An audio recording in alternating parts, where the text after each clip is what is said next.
दोस्तों नमस्कार। दोस्तों एनसीईआरटी श्रृंखला के अंतर्गत आज की वीडियो में प्रस्तुत है 8वीं कक्षा के भूगोल संसाधन एवं विकास का अध्याय 4 कृषि यानी एग्रीकल्चर। जो अध्याय है उसकी शुरुआत एक छोटी सी कहानी के माध्यम से। दोस्तों गुरप्रीत, मधु और टीना एक गांव से गुजर रहे थे और वहां उन लोगों ने एक किसान को खेत की जुताई करते देखा। किसान ने उन लोगों से कहा कि वह गेहूं की बुआई कर रहा है और मृदा को अधिक उपजाऊ बनाने के लिए अभी खाद डाला है। उसने बच्चों से कहा कि गेहूं मंडी में अच्छी कीमत पर बिकेगा, जहां उससे आटे में परिवर्तित करके कारखाने में डबल रोटी और बिस्कुट बनाने के लिए ले जाया जाएगा। दोस्तों पौधे से परिष्कृत उत्पाद तक के रूपांतरण में 3 प्रकार की आर्थिक क्रियाएं शामिल होती हैं। कोई भी उत्पाद जो फसल पर आधारित होता है तो उस पौधे से परिष्कृत उत्पाद या अंतिम उत्पाद तक रूपांतरण में 3 प्रकार की आर्थिक क्रियाएं शामिल होती हैं। ये प्राथमिक, द्वितीयक और तृतीयक क्रियाएं हैं, यानी प्राइमरी, सेकेंडरी एंड टर्शियरी। दोस्तों प्राथमिक क्रिया में क्या शामिल होता है? प्राथमिक क्रियाओं के अंतर्गत उन सभी क्रियाओं को शामिल किया जाता है जिनका संबंध प्राकृतिक संसाधनों के उत्पादन और निष्कर्षण से होता है। कृषि, मत्स्यन और संग्रहण इनके अच्छे उदाहरण हैं। दोस्तों प्राथमिक क्रियाओं में कृषि, मत्स्यन यानी मछली पालन और उनको पकड़ना तथा संग्रहण इसके उदाहरण हैं। द्वितीयक क्रियाएं वे होती हैं जो इन संसाधनों के प्रसंस्करण या प्रोसेसिंग से संबंधित होती हैं, जिसमें इस्पात विनिर्माण, डबल रोटी पकाना और कपड़ा बुनना इन क्रियाओं के उदाहरण हैं। तृतीयक क्रियाएं या टर्शियरी जो एक्शंस होते हैं वो प्राथमिक और द्वितीयक क्षेत्र को सेवा कार्यों द्वारा सहयोग प्रदान करते हैं, जैसे यातायात, व्यापार, बैंकिंग, बीमा और विज्ञापन। ये सभी तृतीयक क्रियाओं के उदाहरण हैं। तो दोस्तों आपने सामान्य ढंग से समझ लिया कि 3 प्रकार की जो क्रियाएं होती हैं, प्राथमिक, द्वितीयक और तृतीयक, ये क्या होती हैं और इनके उदाहरण क्या होते हैं। दोस्तों कृषि को अगर जो देखा जाए, जिस अध्याय का हम अध्ययन कर रहे हैं, कृषि या एग्रीकल्चर, यह एक प्राथमिक क्रिया है और फसलों, फलों, सब्जियों, फूलों को उगाना और पशुओं का पालन इसमें शामिल है। यानी कृषि क्षेत्र के अंतर्गत खेती करना, फल फूल और सब्जियों को उगाने के साथ साथ पशुओं को पालने का जो कार्य है वो प्राथमिक क्रियाओं में शामिल होता है। दुनिया में 50% लोग कृषि से संबंधित क्रियाओं में संलग्न होते हैं और भारत की 2/3 जनसंख्या अब तक कृषि पर निर्भर है। दोस्तों कृषि को जो है वो अंग्रेजी में एग्रीकल्चर कहा जाता है और आप इस महत्वपूर्ण फैक्ट से जान सकते हैं कि एग्रीकल्चर शब्द की उत्पत्ति लैटिन भाषा के शब्दों एगर या एग्री, जिसका अर्थ मृदा होता है, और कल्चर जिसका अर्थ होता है खेती या जुताई करना, इससे होता है। तो मृदा की जुताई या खेती करने से एग्रीकल्चर शब्द की उत्पत्ति हुई है।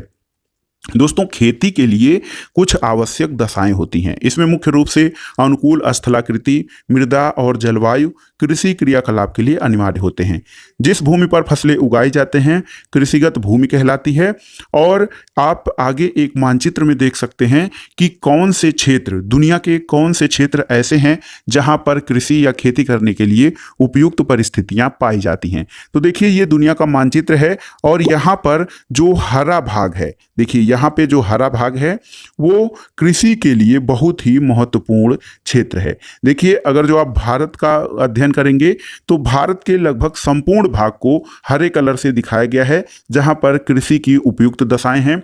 चीन के पूर्वी भाग में, यूरोप के पश्चिमी भाग में, उत्तर अमेरिका का जो पूर्वी क्षेत्र है वहां पर, इसी प्रकार अफ्रीका के कुछ क्षेत्रों में जो है कृषि की परिस्थितियां, अनुकूल जलवायु, स्थलाकृति आदि उपलब्ध है। जैसे आप जानते हैं कि जो पठारी क्षेत्र हैं, समुद्र वाले क्षेत्र हैं, इसके अलावा रेगिस्तान जो हैं वहां पर कृषि की उपयुक्त दशाएं नहीं पाई जाती हैं, इसलिए दुनिया के सभी क्षेत्रों में कृषि नहीं की जा सकती है। दोस्तों ये देखिए ब्लैक बॉक्स में या बॉक्स के अंतर्गत आपको दिया गया है फैक्ट जानने के लिए, क्या आप जानते हैं, यानी डू यू नो। दोस्तों जो हैं कुछ शब्द हैं जैसे agri plus culture, sericulture, pisci plus culture, viticulture और हार्टिकल्चर। तो ये खेती के विभिन्न प्रकार हैं। एग्रीकल्चर, तो एग्रीकल्चर इसका अर्थ कृषि होता है। इसमें मृदा की जुताई, फसलों को उगाना, पशुपालन का विज्ञान, इसे खेती करना भी कहते हैं। तो एग्रीकल्चर इसको खेती कहते हैं। सेरीकल्चर दोस्तों सेरीकल्चर का अर्थ रेशम उत्पादन से होता है। इसके अंतर्गत रेशम के कीटों का वाणिज्यिक रूप से पालन करना और कृषक की आय में पूरक हो सकता है। पीसीकल्चर जो कि मत्स्य पालन से संबंधित है, इसमें विशेष रूप से निर्मित तालाबों और पोखरों में मछली का पालन किया जाता है। बीटीकल्चर जिसे द्राक्षा कृषि या अंगूर की खेती की जाती है, तो वीटीकल्चर के अंतर्गत याद रखिएगा अंगूरों की खेती की जाती है। और हार्टिकल्चर या उद्यान विज्ञान, इसमें वाणिज्यिक उपयोग के लिए सब्जियों, फूलों और फलों को उगाया जाता है। अब आइए देखते हैं कृषि तंत्र या एग्रीकल्चर सिस्टम। दोस्तों खेती को एक तंत्र के रूप में देखा जा सकता है। इसमें कुछ महत्वपूर्ण निवेश या इनपुट होते हैं, जैसे बीज, उर्वरक, मशीनरी और श्रमिक। जुताई, बुआई, सिंचाई, निराई और कटाई इसकी प्रमुख संक्रियाएं हैं। और इस तंत्र के निर्गतों के अंतर्गत फसल, ऊन, डेयरी और कुक्कुट उत्पाद आते हैं। देखिए यहाँ पर चित्र के माध्यम से कृषिगत भूमि की कृषि पद्धति के बारे में दिखाया गया है कि किस प्रकार से फसल खेती की जुताई की जाती है, उसमें जो है बीजों की बुआई की जाती है, और जो वो उग आते हैं तो उन पर कई प्रकार के रसायनों का छिड़काव किया जाता है, और मशीनरी की प्रक्रिया द्वारा जो है फसल का उत्पादन होता है। इसके अलावा भौतिक निवेश इसमें क्या होता है दोस्तों? भौतिक निवेश में सूर्य का प्रकाश, वर्षा, तापमान, मृदा और ढाल जो है बहुत ही महत्वपूर्ण होता है। मानवीय निवेश के अंतर्गत देखा जाए तो जो है श्रम सबसे महत्वपूर्ण है। उसके बाद उसका भंडारण किया जाता है। उसमें मशीनरी और भंडारण के लिए रसायनों का जो प्रयोग है, जैसे खाद, बीज, कीटनाशक, इन सब का प्रयोग बहुत ही महत्वपूर्ण होता है। दोस्तों कृषि के प्रकार कौन कौन से हैं इसके बारे में जानते हैं। दुनिया में कृषि भिन्न भिन्न तरीकों से की जाती है। दोस्तों कृषि अनेक प्रकार से की जाती है और यह भौगोलिक दशा, उत्पाद की मांग, श्रम और प्रौद्योगिकी के स्तर के आधार पर जो है आधारित होती है। इस आधार पर देखा जाए तो कृषि दो प्रकार से वर्गीकृत की जाती है, एक निर्वाह कृषि और वाणिज्यिक कृषि। दोस्तों निर्वाह कृषि जो है अपने केवल जीवन यापन के लिए की जाती है, लेकिन वाणिज्यिक कृषि लाभ प्राप्त करने के उद्देश्य से की जाती है। निर्वाह कृषि क्या है? तो दोस्तों निर्वाह कृषि कृषक परिवार की आवश्यकताओं को पूरा करने के लिए की जाती है और पारंपरिक रूप से कम उपज प्राप्त करने के लिए निम्न स्तरीय प्रौद्योगिकी और पारिवारिक श्रम का उपयोग इसमें किया जाता है। निर्वाह कृषि को पुनः गहन निर्वाह कृषि और आदिम निर्वाह कृषि में वर्गीकृत किया जा सकता है। तो गहन निर्वाह कृषि क्या है दोस्तों? गहन निर्वाह कृषि जो होती है, इसमें किसान एक छोटे भूखंड पर साधारण औजारों और अधिक श्रम से खेती करता है। अधिक धूप वाले दिनों में जो है वो जलवायु और उर्वर मृदा वाले खेत में एक वर्ष से अधिक फसलें उगाई जाती हैं और चावल यहाँ की मुख्य फसल होती है। अन्य फसलों में गेहूं, मक्का, दलहन और तिलहन शामिल है। गहन निर्वाह कृषि जो है वो दक्षिणी पूर्वी और पूर्वी एशिया के सघन जनसंख्या वाले मानसूनी प्रदेशों में प्रचलित है। आदिम निर्वाह कृषि क्या है? तो आदिम निर्वाह कृषि में स्थानांतरित कृषि और चलवासी पशुचारण शामिल होते हैं। दोस्तों जैविक कृषि क्या होती है?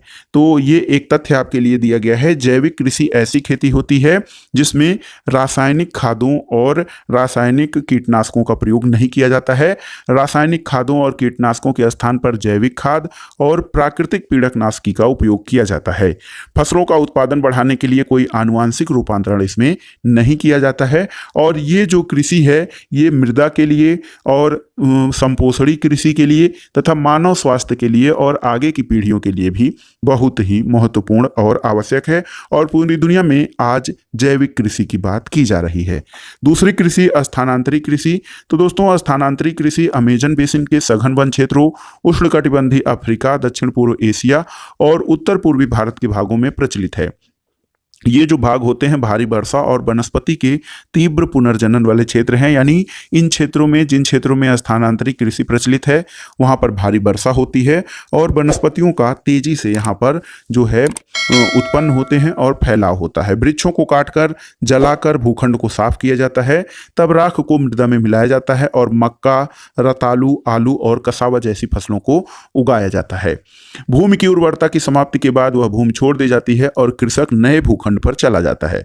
स्थानांतरित कृषि को कर्तन एवं दहन कृषि के रूप में जाना जाता है। कर्तन मतलब काटना, दहन मतलब जलाना। दोस्तों, क्या आप जानते हैं स्थानांतरित कृषि विश्व के विभिन्न भागों में अलग अलग नाम से जानी जाती है। स्थानांतरित कृषि का एक नाम है झूम खेती या झूमिंग, ये उत्तर पूर्वी भारत में प्रचलित है। मिल्पा मैक्सिको में, रोका ब्राजील में और लदांग जो है वो मलेशिया में स्थानांतरित कृषि का नाम है। इसके अलावा चलवासी पशुचारण। दोस्तों, सहारा के अर्धशुष्क और शुष्क प्रदेशों में, मध्य एशिया और भारत के कुछ भागों में जैसे राजस्थान और जम्मू कश्मीर में चलवासी पशुचारण प्रचलित है। ऐसे में किसान क्या करते हैं, तो ऐसे में जो कृषि होती है वो पशुचारक अपने पशुओं के साथ चारे और पानी के लिए एक स्थान से दूसरे स्थान तक निश्चित मार्गों से घूमते हैं और इस प्रकार की गतिविधि जलवायु बाधा और भूभाग की प्रक्रिया से उत्पन्न होती है। पशुओं को चराने वाले मुख्यतः भेड़, ऊंट, मवेशी, याक और बकरियां पालते हैं और ये पशुचारकों और उनके परिवारों के लिए दूध, मांस, ऊन, खाल और अन्य उत्पाद उपलब्ध कराते हैं। तो ये था जीवन निर्वाह या निर्वाह कृषि के संबंध में जो प्रमुख जो विधियां हैं। अब आइए कॉमर्शियल कृषि या वाणिज्यिक कृषि के बारे में देखते हैं। वाणिज्यिक कृषि क्या है, तो वाणिज्यिक कृषि बड़े पैमाने पे की जाती है और इसमें फसल उत्पादन और पशुपालन बाजार में विक्रय के लिए किया जाता है। इसके अंतर्गत विस्तृत कृषि क्षेत्र होता है, अधिक पूंजी का उपयोग किया जाता है और यहाँ पर उन्नत तकनीकी और अधिकांश कार्य मशीनों के द्वारा किया जाता है। वाणिज्यिक कृषि में वाणिज्यिक अनाज कृषि, मिश्रित कृषि और रोपण कृषि शामिल होता है। वाणिज्यिक अनाज कृषि क्या होता है, तो दोस्तों ये फसलें वाणिज्यिक उद्देश्य से उगाई जाती हैं। गेहूं और मक्का सामान्य रूप से उगाई जाने वाली फसलें हैं। उत्तर अमेरिका, यूरोप और एशिया के शीतोष्ण घाट के मैदान वाणिज्यिक अनाज कृषि के प्रमुख क्षेत्र हैं और ये क्षेत्र सैकड़ों हेक्टेयर के बड़े फार्मों से युक्त विरल आबादी वाले क्षेत्र हैं। अत्यधिक ठंड वर्धन काल को प्रभावित करती है और केवल एक ही फसल उगाई जा सकती है। मिश्रित कृषि या मिक्स फार्मिंग क्या है, दोस्तों मिश्रित कृषि में भूमि का उपयोग भोजन और चारे की फसलों को उगाने और पशुधन पालन के लिए किया जाता है। यानी मिश्रित कृषि वो होती है जिसमें कृषि या फसलों के उत्पादन के साथ साथ पशुपालन भी किया जाता है और ये प्रक्रिया यूरोप, पूर्वी संयुक्त राज्य अमेरिका, अर्जेंटीना, दक्षिण पूर्वी ऑस्ट्रेलिया, न्यूजीलैंड और दक्षिण अफ्रीका में प्रचलित है।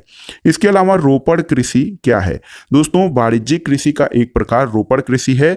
यहाँ पर चाय, कहवा, काजू, रबर, केला अथवा कपास की एकल फसल उगाई जाती है। इसमें बड़े पैमाने पर श्रम और पूंजी की आवश्यकता पड़ती है।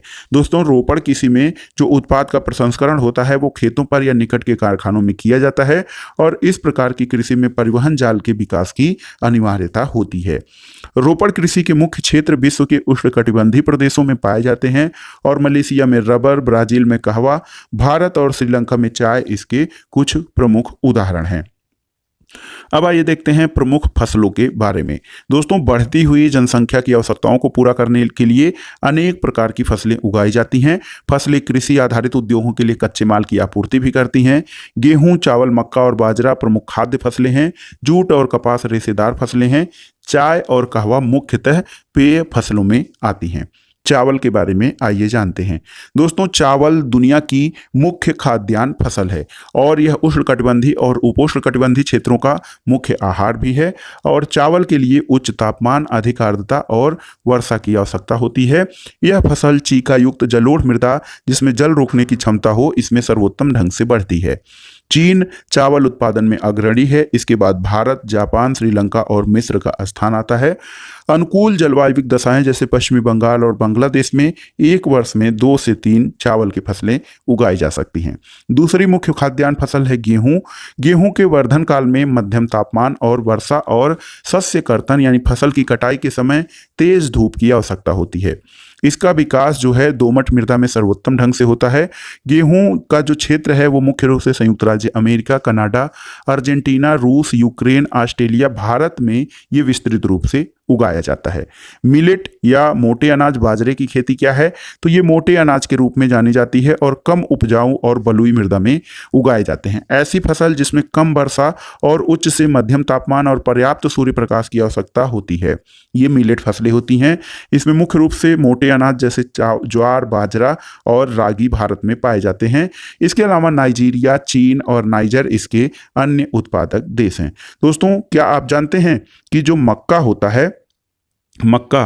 दोस्तों मक्का को कार्न के नाम से जाना जाता है और दुनिया में इसकी विभिन्न रंग बिरंगी प्रजातियां पाई जाती हैं। मक्का कार्न कहा जाता है। दोस्तों मक्का जो है इसके लिए मध्यम तापमान, वर्षा और अधिक धूप की आवश्यकता पड़ती है और इसे उपजाऊ मृदा की आवश्यकता होती है। मक्का उत्तर अमेरिका, ब्राजील, चीन, रूस, कनाडा, भारत और मैक्सिको में उगाया जाता है।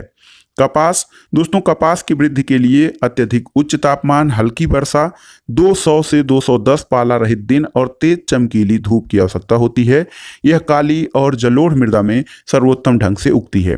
कपास उत्पादन चीन, संयुक्त राज्य अमेरिका, भारत, पाकिस्तान, ब्राजील और मिस्र में किया जाता है और कपास जो है सूती वस्त्र उद्योग के लिए महत्वपूर्ण कच्चा माल का प्रयोग जो है कच्चा माल प्रदान करता है। पटसन। तो दोस्तों पटसन इसको सुनहरा रेशा या गोल्डन फाइबर भी कहा जाता है। यह जलोढ़ मृदा में अच्छे ढंग से विकसित होता है और इसे उच्च तापमान, भारी वर्षा और आर्द्र जलवायु की आवश्यकता होती है। ये फसल उष्णकटिबंधीय क्षेत्रों में उगाई जाती है। भारत और बांग्लादेश पटसन के अग्रणी उत्पादक हैं।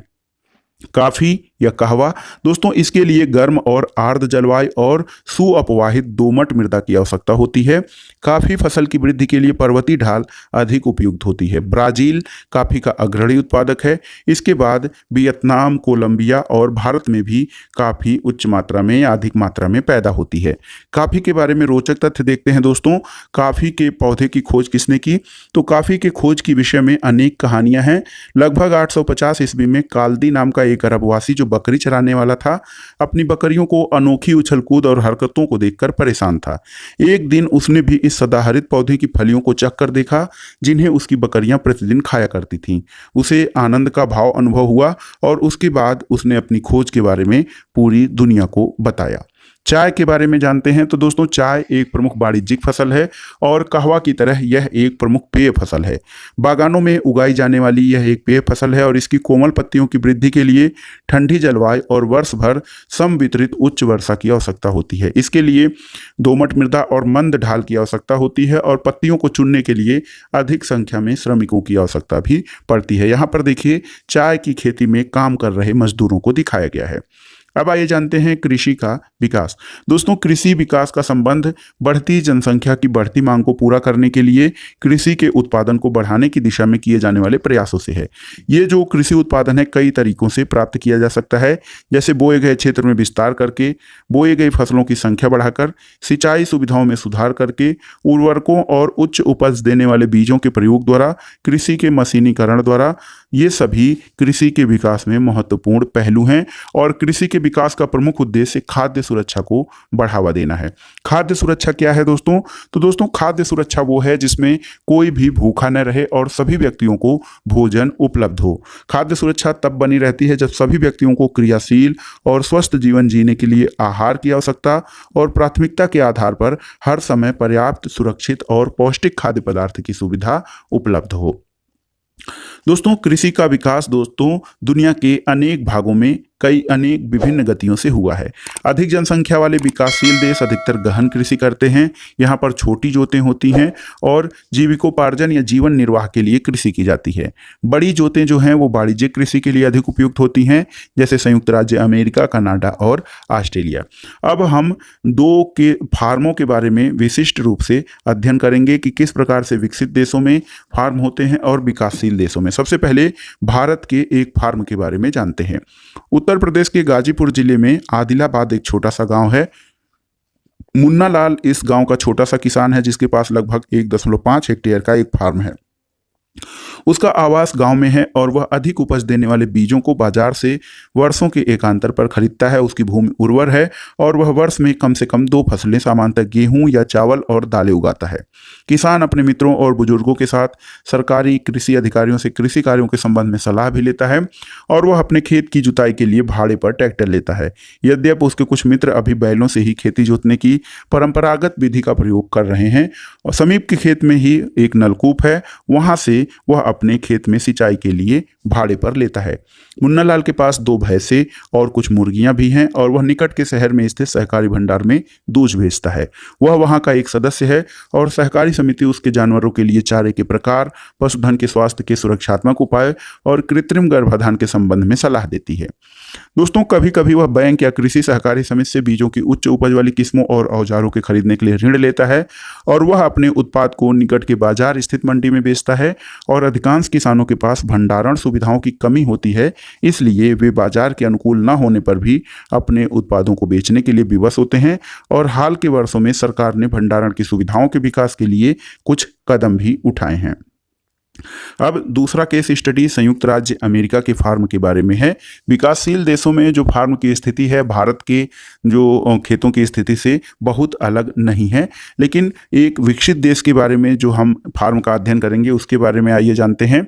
संयुक्त राज्य में अमेरिका में एक फार्म का औसत आकार भारतीय फार्म की तुलना में बहुत बड़ा होता है। संयुक्त राज्य अमेरिका में एक प्रारूपिक फार्म का आकार 250 हेक्टेयर होता है। किसान सामान्यतः फार्म में रहता है। मक्का, सोयाबीन, गेहूं और चुकंदर उगाई जाने वाली कुछ महत्वपूर्ण फसलें हैं। और संयुक्त राज्य अमेरिका के मध्य पश्चिम में स्थित आयोवा राज्य के एक किसान जो होरेन के पास 300 हेक्टेयर भूमि है, वह अपने खेत में मक्का तब उगाता है जब वह आश्वस्त हो कि मृदा और जल संसाधन इस फसल की आवश्यकता को पूरा कर देंगे। फसल को नुकसान पहुंचाने वाले पीड़कों पर नियंत्रण के लिए पर्याप्त उपाय किए जाते हैं। समय समय पर वह मृदा के नमूनों का परीक्षण प्रयोगशाला में जांच के लिए भेजता है कि उसमें पर्याप्त पोषक तत्व हैं या नहीं और किन तत्वों को उसमें फिर से डालना है ताकि उनकी आपूर्ति सही से हो जाए। दोस्तों, उसका कंप्यूटर उपग्रह से जुड़ा हुआ है जो उसे उसके खेत की यथार्थ तस्वीर देता है और यह रासायनिक उर्वरकों और पीड़कनाशकों का आवश्यकता अनुसार प्रयोग करने में उसकी मदद करता है। वह ट्रैक्टर, बीज बोने की मशीनें, समतलक, संयुक्त हार्वेस्टर और थ्रेसर का उपयोग कृषि संबंधी विविध संक्रियाओं में करता है। अनाज स्वचालित अन्न भंडार में संग्रहित किए जाते हैं या बाजार अभिकरणों यानी मार्केट एजेंसियों में भेजे जाते हैं।